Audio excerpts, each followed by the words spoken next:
Watson, my dear fellow, we can now go and inform the Marquis that we have found the Samoan necklace, and very much faster than Inspector Baines, too, which pleases me. Have you really solved the theft, Holmes? And so quickly? I have indeed, Watson. And believe me, it was completely unnecessary to spread out all over London, as our friend Baines thought was best. He likes to boast that his methods are equal to mine, but once again the outcome has contradicted him. After all these years of accompanying you upon your investigations, I thought that by now I should be reasonably capable of following your train of thought. But in this particular case, I must admit that I don't understand anything at all. Ah, you see, but you do not observe, Watson. There lies the difference. It is a matter of course. A matter of course? In the middle of the night, when everyone is fast asleep, the service bell within that room rings out and alerts the servants. They dress quickly and come running, but the door is locked and there is a strong smell of burning from within. A few seconds later, the master of the house himself, the robbed Marchioness's husband, the Marquis of Conyngham, arrives and unlocks the door using the sole key. A fire has started inside the room, but they have managed to arrive in time to put it out. It is at that moment that the Marquis realizes that the famous Samoan necklace, which had been safe within its glass cabinet only a few hours earlier, has now disappeared. In order to explain, let us confirm my theory before the arrival of Inspector Baines.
This window was cut with a diamond, a clean, discreet piece of work.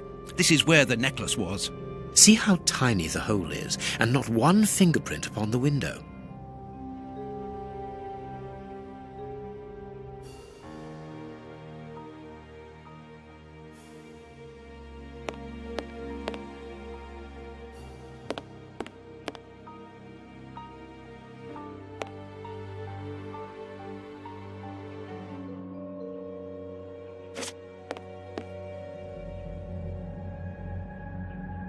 All the windows are locked. They've not been forced.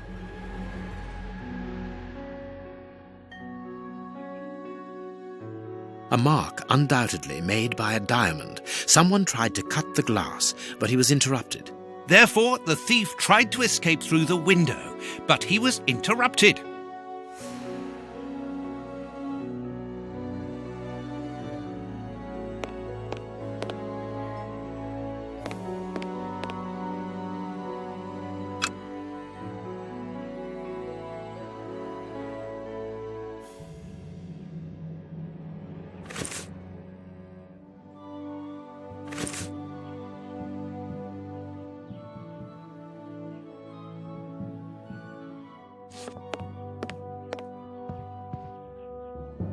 I need something.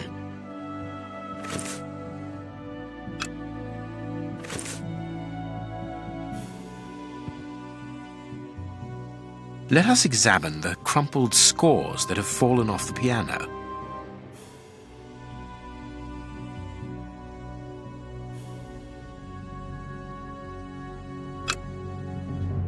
Nothing of interest here. Nothing of interest here. These sooty prints were left by a tiny hand. I don't understand why these music scores are covered with soot.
Candle. It must have fallen from the chandelier.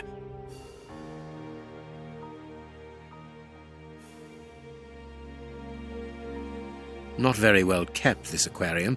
I can see a dead fish floating on the surface.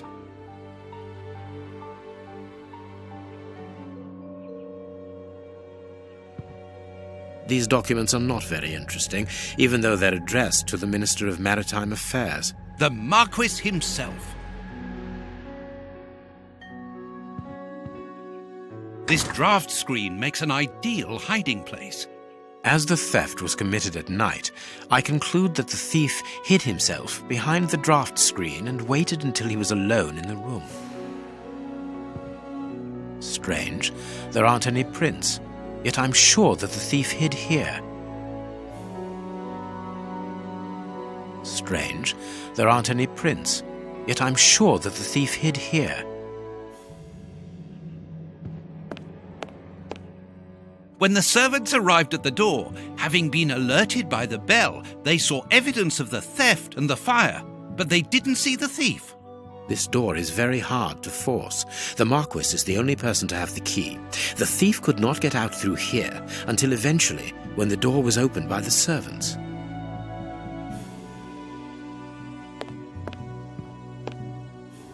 Heading towards his chosen escape route, probably the window, the thief knocked over the stool, which then caught fire.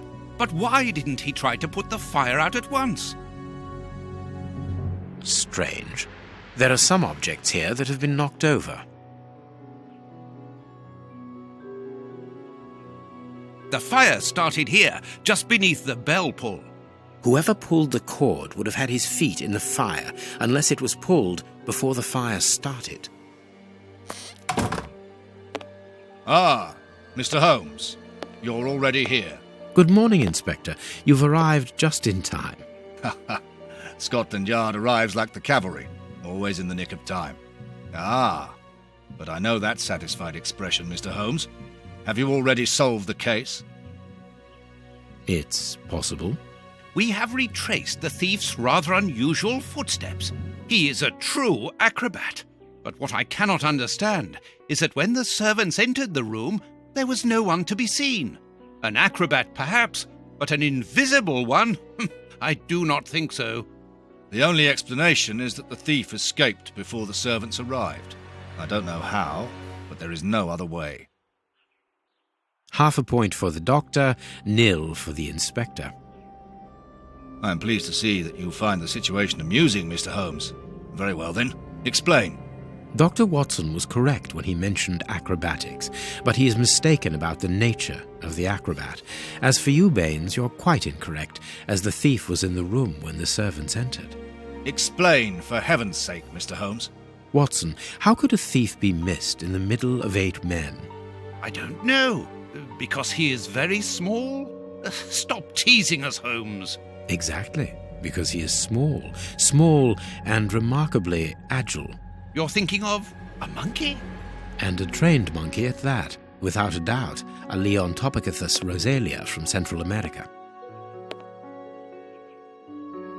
The animal had been hidden inside the room for several hours, calmly awaiting the signal from his master.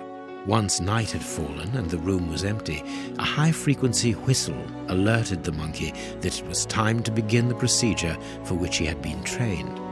The monkey emerged from his hiding place and used the point of a diamond to open the glass cabinet and steal the necklace. He headed across to the window by the chimney, but knocked over the stool, which in turn knocked aside the fire guard and started the fire. The frightened monkey jumped from the chimney by swinging from the bell pull, thus alerting the house servants. He then went to the window and began to use his diamond to cut a hole, but was interrupted by the staff trying to gain entry via the door, and he panicked again. He ran across the piano, scattering the music scores onto the floor, before hiding inside the chandelier, knocking over a candle. Finally, the servants and the Marquis entered the room, leaving the door open while they put out the fire. It was during the confusion that our agile little thief made his escape through the doorway. As simple as that. A brilliant explanation! Bravo, Holmes! And the necklace? I can see it from here, my friends. It's right in front of us. We have searched the room from top to bottom, Holmes. How were we unable to find it? Because we paid insufficient attention to the only victim of this affair. What victim? No one is dead? Yes, Watson, a poor goldfish whose destiny was to die, crushed by one of the most precious necklaces in England. The aquarium is just beneath the chandelier. I understand.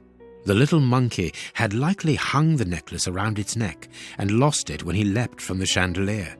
The jewels fell into the aquarium, where they remain now.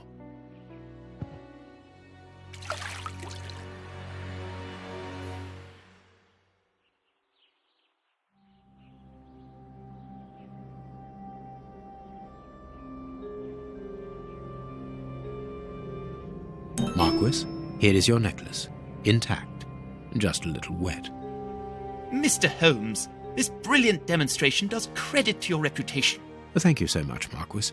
Do you wish to verify the authenticity of your jewel? No, I recognize it. I have spent many hours admiring it, you know. Good. I will return it to its box and... Inspector, a bank has just been held up. You must follow me at once. Orders of Scotland Yard. What times? Sirs, duty calls. My regards, Marquis. And well done again, Mr. Holmes. There, the necklace is in its box. We've lost enough time here. Let's go home, Watson. Ah, very well, as you wish. A good day to you, Marquis. With pleasure, gentlemen. And once again, thank you.